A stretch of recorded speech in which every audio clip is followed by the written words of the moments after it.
rent So what does that mean to control it? So to control is you're actually taking title to the property, and you're taking title subject to that lien or encumbrance that's already on it.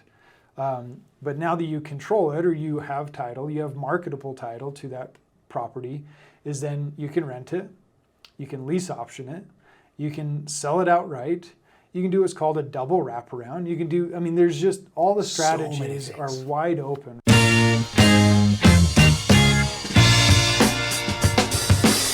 Well, welcome back to segment 2 of Subject 2, which is interesting, right? So we got into it pretty deep. Hopefully everybody saw or listened to the last podcast, and we dug into it, but we didn't get into the back end on how it, what's the word I'm looking for? How it matures, or how we get paid. I guess that's what we're looking for is the back end of the Subject 2. So we talked a little bit about it, but let's still hit on that just in case this is the first time somebody's heard our podcast. So why don't you dig in just real quick, what is the Subject 2? Okay, so Subject 2 in just brief summary is we're buying a house subject to an existing mortgage staying in place so that we can take over the obligations of making those payments for the foreseeable future of the terms of that particular note or encumbrance on the property. And why would anybody do that? Well, in this market right now, interest rates are crazy high. Anybody that has something, a lower interest rate on their note, it may be that they paid more for the house than what it's worth today. And so they're trying to figure out a way out. And somebody being able to take over payments at a lower interest rate could actually be more beneficial than trying to make a lower offer than what they owe and paying the current interest rates, which are higher. Yeah. And so, or maybe they just can't, maybe they're like switching jobs. They can't sell it fast enough. Maybe there's some fix-ups on the property, like one you talked about in the last episode. Maybe there's some things they need to do and they can't get it on the market. Or the one that I talked about, the place was a mess. She was a hoarder. Things were stacked clear to the ceiling, and no realtor's going to list that unless it's get cleaned up. So, and she was behind on payments. So there's all sorts of reasons why somebody would do that. But I really want to reiterate, which we talked about in the last episode, is we always want to try and make it a win-win for everybody. Mm-hmm. And if it's not a win-win, then I suggest not doing it. The last thing you want to do is take advantage of somebody and have that be a bad taste in people's mouth about investors, because I'm a firm believer this country runs by investors. Not only real estate, but all sorts of type of investors that really run in small business and jobs and all sorts of aspects of their life. It's people that can invest and make something better. I mean, even people that work with people that have any kind of disabilities or mental issues or whatever else, it's time invested to make that person better. It's time invested to make things work better. And that's all we are. We're taking our knowledge, our time, our money, investing it to help somebody else out, to make it better. So, I mean, you think about Idaho Falls just a little bit ago. Like, let's talk about Bel Air. Let's talk about down in the numbered streets. 10, 12 years ago, they were pretty bad shape. Some of those apartments, some of those properties are in pretty bad shape. But when the market goes up and the interest rates stay low and appreciation happens, investors come in and we clean those properties up and we resell them. We really do some great work for not only communities, but for people. Yeah, I mean, you look at your macro and your micro economies, right? You have your macro economies that are your larger cities down to, your smaller metros, but then your micro economies are like the Bel Airs. Yeah. It is those smaller communities that, their impact, they were built in the 60s, 70s, Yeah, 80s. 67 is most of them, 67, 68, right? yeah. So they're built, however many decades ago that was, and now you have all the aging in the bathrooms, the pink tiles, the pink toilets, all of those things that, they're aged, but now you have investors who are coming in with money to improve those, right? And make them comparable to what should be is a loose term, right? But a modern home according to what the majority of buyers will come in and pay for. And if you would have told me in 2011 that somebody would be paying $250,000 for one of those 2-bedroom, 1-bath houses in Bel Air, I would have said, you are nuts. But don't you wish you would have bought a whole bunch of them for $50,000? And if we would have known, we would have bought all of them. We would have bought I would have gone in and said, what do you want? I'll just pay you whatever you want out of it. Because they were selling for $50,000, $60,000, $70,000. And even in 2012, I passed on one of them for $75,000. I'm like, I'm not buying that for $75,000. I had no idea. And what's funny is this is the second time I've been through this, but it's still, you just don't know. No. You know, you can do all the planning you want, but you just don't know. And I think that's a great service. Not only we help people out, we make it a win-win, but then a lot of times in subject to properties where we take over the liability, we take over the mortgage, we take over the payments, not take over the mortgage, but take over the payments of the mortgage, we fix that property up also and turn around, either resell or we rent or whatever it may be. Yeah. So let's talk about exit strategies on the subject twos. Okay. Yeah, let's do that. I mean, so exit strategy is you're coming in, you've actually secured the property to where you control it. You can rent So what does that mean to control it? So to control is you're actually taking title to the property, and you're taking title subject to that lien or encumbrance that's already on it. But now that you control it, or you have title, you have marketable title to that property, is then you can rent it, you can lease option it, you can sell it outright, you can do what's called a double wraparound. You can do, I mean, there's just all the strategies are wide open for, you know, for the creative mind that says, I'm going to help somebody get into this property, and here are 5, 10, 50 different scenarios where we can put somebody in this property and have them be comfortable. It's going to be a nice house, and they'll feel taken care of, and we will as well. Now, I know there's a couple of people out there thinking, oh, come on, guys. Jason Colter, what about that due on sell clause? You know, if somebody else makes that payment, what's the bank going to do? So just to address that up front, I've done probably 30, maybe 40 subject twos. I've taken over the payments on every single one of those, and I've never had any bank call me and say, hey, we're due on sell, this loan has come due. Mm-hmm. And why is that? I'm not saying they couldn't do it. And I don't want to tell anybody it's never going to happen. It may happen down the road somewhere. There's ways that you can then you just sell the property, or maybe turn it back to the person and you can't help them out. There may be that risk. But what are mortgage companies and banks, what are they in the business for? They're in the business to make money, and I think it's important that we point out the due on sell clause, because it is there. And it's there in most mortgage documentation. Yep. And you want to be aware of that. You need to address it. And I would address it in all the scenarios. But I want to consider also is that we have institutional loans that can be taken over subject to, and we have seller financing type loans that can be taken over subject to. And I want to differentiate between the two, because you have these institutions on one hand, and you have these private sellers on another hand. So institutions, who are you talking about? So institutions would be your Wells Fargo, your Chase banks, your Bank of America's, key banks, your local credit union, whatever that may be, is that they're going to be these loans that can be sold out into the market and bought by any other bank, and it's because they follow rules A through Z to a T, right? They are bound by these rules to have this documentation. Square peg. Absolutely. Yep. So the institution has taken all of the emotion out of the transaction of having secured a mortgage or an encumbrance and lien against that property that you're buying subject to. So I think that's an important differentiation, is because those institutions have secured that position against that property. Definitely. Institution doesn't have an emotion. But an institution is also making money. And they're trying to protect their asset. They are. Yep. And so in protecting that asset, all they really care about is that asset's being paid for. And there's two things in banking that I find really fascinating. One is called fractional reserve, and it's going to fail to come to me right now, but it's kind of the opposite of fractional reserve if a loan stops performing. And it's basically a reserve of funds once that loan turns from being a performing liability to becoming a performing asset. Or a non-performing asset. Or a non-performing asset, because now they have to put a reserve in for those non-performing assets. And equal to that fractional reserve, where a bank can take $100 in deposit and lend out $1,000 in notes. It's 7 to 10 times. Yeah, 7 to 10 times. Which is on wild. a performing asset, which is crazy. $100,000 house, they can lend out $700,000.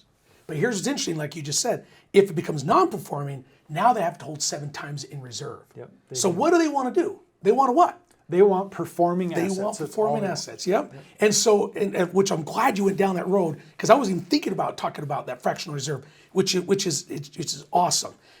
That that is motivation for that bank they don't want to foreclose on that property. They don't.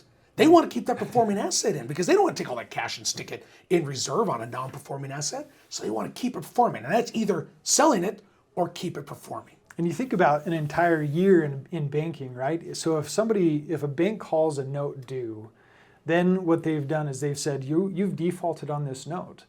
And once a default is considered on a note, is then they have to start to go through the foreclosure proceedings. Which is 120 days. Plus any timing between an Attorney auction not working fees. out, attorney's fees, when somebody gets something back, it's typically at least 4, if not 6, 7, 8+ months for a bank to foreclose on a property. And then they still may not get the money they want. And they may not get the money they want. So they take a house, let's call it a $100,000 note, they may only get $80,000 out of that house. And so why would somebody in their right mind say, hey, you know what? I know that I'm getting my payments according to what was agreed to, and care whether it's Joe Blow or it's some guy from Timbuktu that is just voluntarily saying, hey, I want to make this guy's payment. Yeah. Right? And what's interesting about that too is in most cases, if they cash a check or money, accept money from somebody other than the person who's on that mortgage, they forfeit their opportunity to do a due on sell clause. I'm not saying 100% of the time, but in most cases, in their paperwork, if they accept payment, well, actually not in their paperwork, but it's gone to court, so there's court law that has already been decided on that, hey, bank, you can't do a due on sell clause. You accepted this guy's payment from another person for 4 months. It works just fine, and it still cashes. Why would you want to do a due on sell? The payment's being made.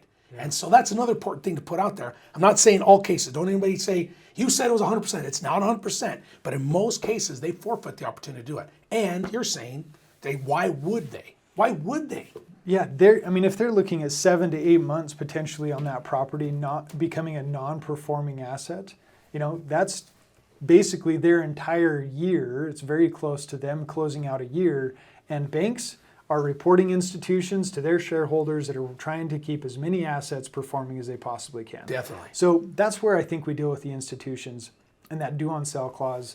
And you have to be conscious of it, and you want to put the right documentation together. Definitely. Is you want to have your ducks in a row, but they're easy to line up. If you just put X and Y and Z in place with, the right purchase and sell agreement, the right trust accounts, and the right, being able to, pay into like a title company and have them, provide a financial service and make the payment to the bank.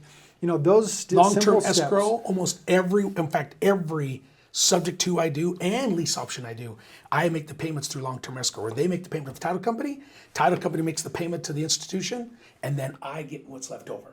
Yeah. That way, here's another good thing about that too, is if you lease option that property to somebody, or if they come in and you're trying to do like a wrap, or you're trying to do like a hold the mortgage, and they look like they're buying that property, it makes it look like when they go to buy it, it's a refinance instead of a purchase, because they're making payments to an institution instead of just a person. So that helps out a lot too. Yeah. And that may be a whole nother.